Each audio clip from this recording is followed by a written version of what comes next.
Larry Sanger, he is the founder of Wikipedia, and he wants a declaration of digital independence.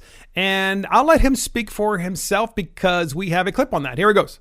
I'm proposing a global, non-ideological strike, what could end up being the biggest strike in history, in objection to our treatment at the hands of the social media giants.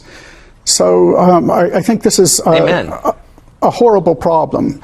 Basically, the root problem that I see is that they have collected all of our data in silos that they control, right? So Facebook has a silo, Twitter has a silo, Instagram, and so forth.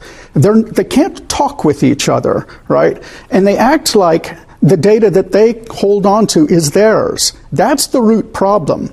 And that generates a whole bunch of other problems that... Pretty interesting. I really need the millennial perspective on this because this is definitely going to affect your generation for decades to come. It's only going to get worse. So I think a lot of millennials, we kind of just accept that we're freely handing our data over. We're accepting the terms and agreements when we get on these social media platforms, whether it be Facebook, Instagram, which is now owned by Facebook, Snapchat, Twitter, etc. You're willingly going on to this.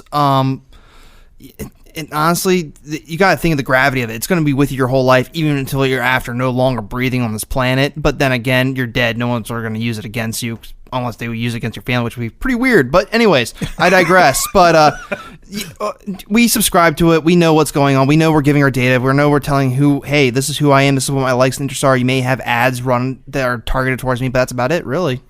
I agree with your point in that for the most part, our generation, but anyone who's using the internet for the most part, I mean, boomers as well, know that their data is being collected, but I don't think everyone is willingly giving it away. I don't think people know. I think there's a lack of knowledge as to what is being done with it. Absolutely. And I think that's what Sanger was talking about, is that, like, this is yours. It's your property, right? I mean, the companies are taking this, and it's nice because there's little added conveniences, like they show you things you want to see on the internet and all that kind of stuff. So people, I think, allow it, but luckily, I don't think there's a lot of knowledge and education onto what is actually being done. I agree. And how with your data. With your data. Like, they're making a lot of money on it, I can tell you that. And yes. And I'll give you the boomer perspective. Advertisers buy it. I think a lot of boomers don't know that they're giving this information away. I think they love certain platforms, for example, like Facebook, perhaps Instagram, those two in particular, and they don't realize that every time they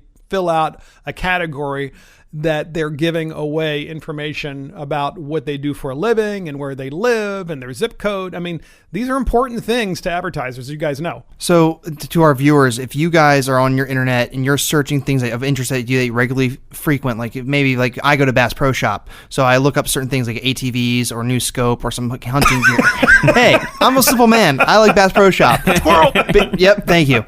Hey, squirrel hunting season's coming soon, I think. No, Ryan, we can't hunt you. I'm hunting wabbits.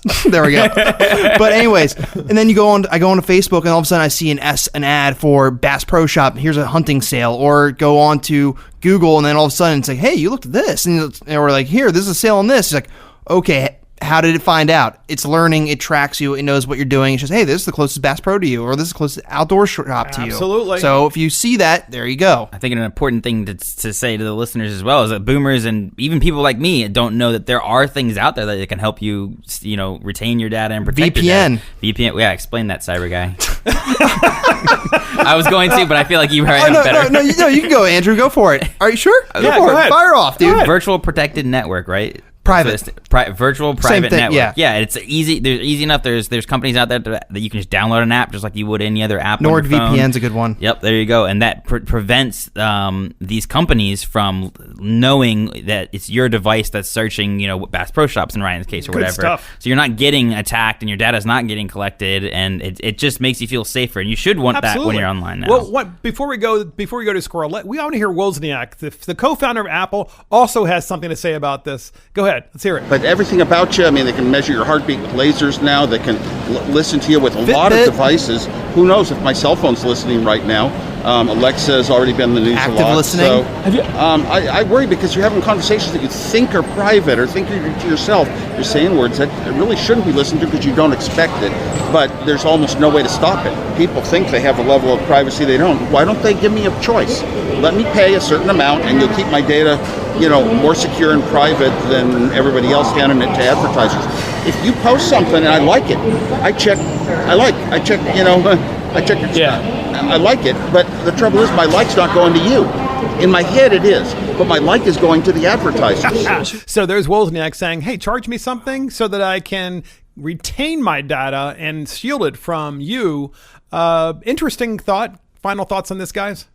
Come on, squirrel. Get a VPN. I still need to do it. I'm being lazy. That was interesting. I need to get a VPN. Hearing, Waz talk about that, but why should we have to pay to retain our own data? That's exactly what Couture, the producer, said. He said the same thing. People are not going to go for having to. Can you imagine signing up for Facebook? And this is what our producer said, Adam Couture. He said, and then, oh, by the way, swipe your credit card. It's going to cost $20. Yeah, like maybe 8 years ago, there was a fear that Facebook was going to start charging people to be members of Facebook, and everyone was in a tizzy in my social network. I'm like, and then it was like, no, but then of course, instead, they got advertisers involved to supplement the user base. I think that's why this protest that Sanger's talking about is so important, and it's probably needed. It really is. It's very timely. And your generation, the millennial generation, is going to have to solve this problem over the decades to come. Well,